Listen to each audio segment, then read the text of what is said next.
Something crazy that I've been really wrestling with lately is realizing that the National Institute of Mental Health, SAMHSA, which is I don't even know what that stands for. SAMHSA. I'll put it in the description and the title. And then also the American Psychiatric Association, they're all connected to Operation Paperclip and the science that, basically the Nazis from Germany brought into the US after the end of World War II. So there was a lot of human experiments that were done on those who were held captive in the concentration camps during World War II, and the Nazi scientists that were working prior to the end of World War II were adopted by the American government. And that's probably because, it's better to keep your enemies closer to you than to let them run away. But, when you see all of the things that have come out as a result, it really makes you wonder how much of this is actually for the benefit of humankind, and then how much of this is just designed by control freaks with OCD who want to own the world in a very, very specific way and own all the people.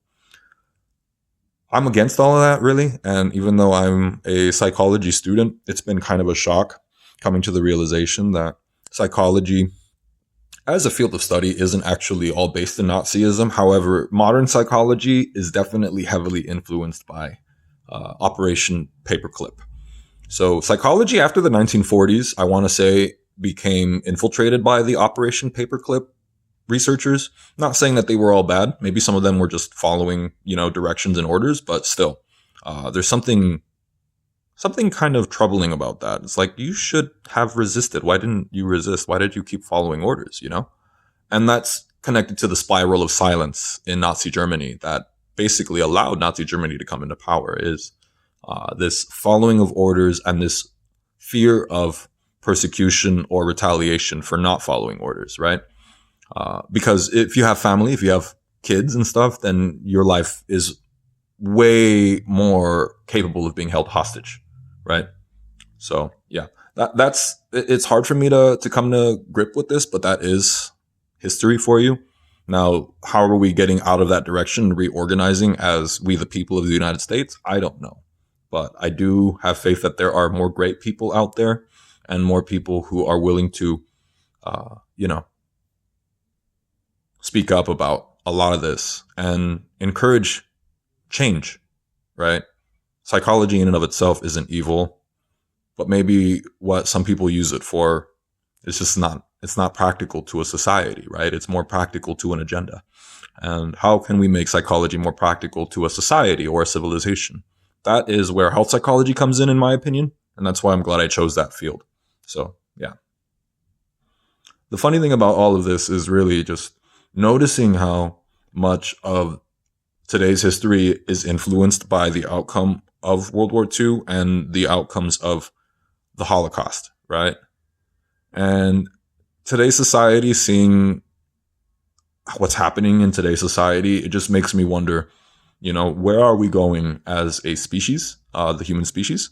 And then where are we going as a world civilization? Not a new world order, but just a world that is interconnected with people who share similar values and also have needs that are similar and worth sharing and exchanging with one another for, right? So how does all of this affect the community and the culture of the world? And it's easy to zoom in to very specific areas and say, well, the whole world is like this based on one specific area, but that's very, very risky, and it's also misinforming or disinforming in a lot of ways. So there is nothing new under the sun, as it is said in the book of Ecclesiastes time and time again. However, there are many people in the world who are wearing a professional mask or wearing a certification or some kind of credentials, who are actually not acting in the benefit of humans or nature or the world itself. They're acting from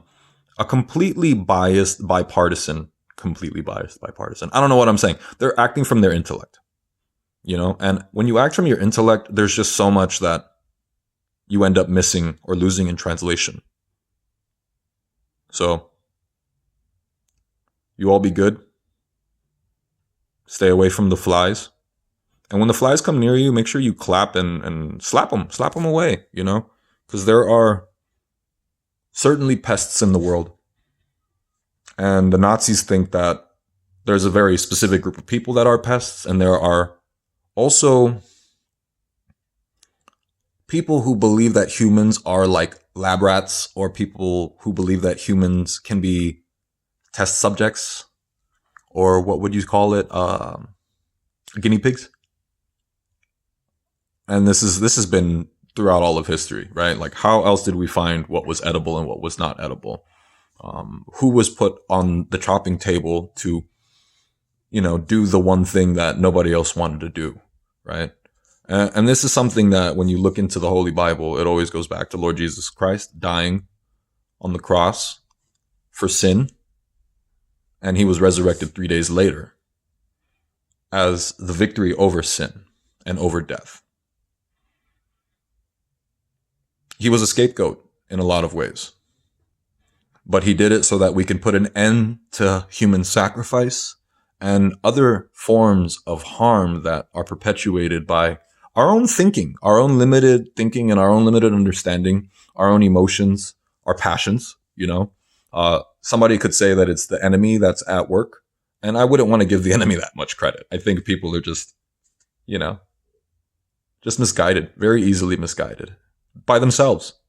Sometimes it can be the enemy, but it's important to acknowledge that you can't blame the enemy for everything if the enemy is inside you, right? You have to take responsibility onto yourself and realize that if the enemy is inside me, then what am I doing to give the enemy inside of me victory?